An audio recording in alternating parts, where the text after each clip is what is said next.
Assalomu alaykum aziz obunachilar. Xudo xolasa 70 ga 14 metrli obyektimizni firmalarni to'qib, uстановкаларni qilib, mana hozir tunukiga tayyorlayapmiz. Xudo xolasa turbalarimiz balandligi 5,5 metr, xorilarimiz o'stin o'siga 11,75 dan 60 talik uyg'unlikda to'qilgan. Tepa past divoynoy.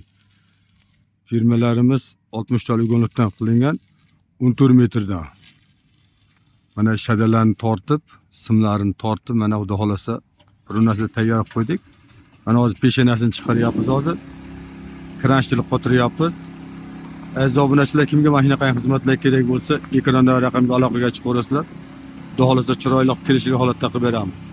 Aziz obunachilar, sizlardan iltimos, like, kommentariya, podpiska bosib qo'yinglar. Videomiz kengroq tarqalishi uchun. Kimga mana shunaqa xizmatlar kerak bo'lsa, ekranda raqamga aloqaga chiqaverasizlar.